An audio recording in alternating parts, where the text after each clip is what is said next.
Welcome to ARVO's Diversity Orientation. This orientation was developed for committee members, but may be used for other volunteer roles within the organization.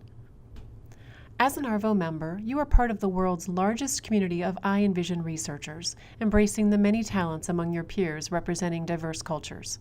ARVO members represent a wide range of research backgrounds and personal experiences that, together, contribute to ARVO's success. ARVO knows that science is best when scientists work collaboratively without restrictions or limitations. We advocate for open and honest exchange among our members regardless of race, color, religion, gender identity or expression, sexual orientation, national origin, genetics, disability or age, and free from national or international constraints. This orientation on diversity has been developed for our members volunteers with this in mind.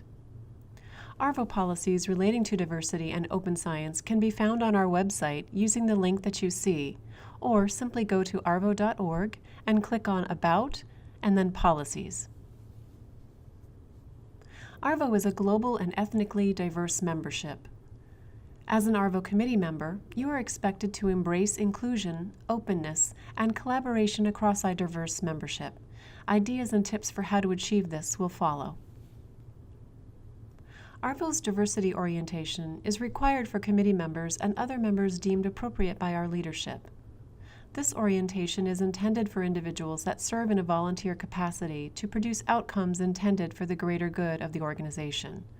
ARVO places emphasis on the high value for inclusivity and cultural respect, as doing so has a direct positive effect on the overall engagement, productivity, creativity, and innovation. Acknowledging that biases exist is the first step toward mitigation. It is through respect, inclusion, and finding common ground that ARVO's leaders and the association will be more successful. When we become conscious about managing diversity, we are tuning in to the indicators around us that tell us everyone does not see the world the same way that we do. Several cognitive biases are defined and explained in Avoiding Cognitive Bias and How Cognitive Biases Influence How You Think and Act under Additional Resources. Cognitive biases may lead you to draw conclusions based not on evidence, but on a particular predisposition of your mind. Some questions to ask yourself as you interact with your committee. What do I believe to be true about each person? What conclusions have I drawn? What assumptions have I made? What meaning have I attached to create those assumptions? There are several ways you can model affirming behavior. Even small acts of respect and kindness can open the door to opportunity. Gestures of inclusion and being an active listener and not interrupting others are just a few examples. In group discussions, helping to combat an attempt to verbally criticize or attack can be achieved by reminding the group that everyone has an opinion and other opinions matter as well. Showing interest in others' opinions is an example of positive influence. When individuals experience a show of respect, they are more likely to repeat the behavior. Committee members and chairs can exercise micro-affirmations by being fair, specific, timely, and consistent. Chairs should pay attention to the small things and give clear feedback to help all members and build on strengths of the team. See Diversity Training Tackles Unconscious Bias and Micro-Inequities in the additional resources for more information. Multinational communication can be challenging. When it comes to communication, what's proper and correct in one culture may be ineffective or even offensive in another. No culture is right or wrong, better or worse. They're just different.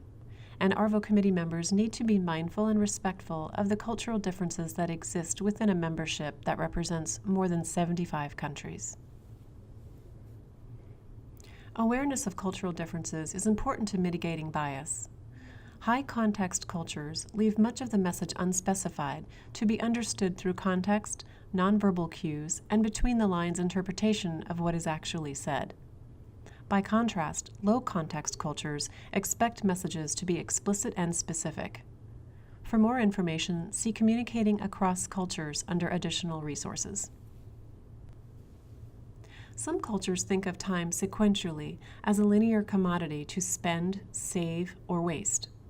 Other cultures view time synchronically as a constant flow to be experienced in the moment and as a force that cannot be contained or controlled. This influences the approach to deadlines, strategic thinking, investments, developing talent from within, and the concept of long-term planning. Again, for more information, see Communicating Across Cultures under the additional resources. This slide provides some of the articles referenced throughout the presentation. If you have other resources you can share to expand this list over time, please email your suggestions for resources and for this orientation to committees@arvo.org. Thank you. ARVO programs, products, and services are a direct reflection of the work of our volunteer members. Thank you for your volunteer leadership and your commitment to recognizing and honoring our diverse community. If you have questions or comments, contact your committee chair or manager of committee relations, Stacy DeLao, at sdelao@arvo.org. So this brings us to a close, and here is the contact information. Please use the dedicated committee email anytime you have a question or comment.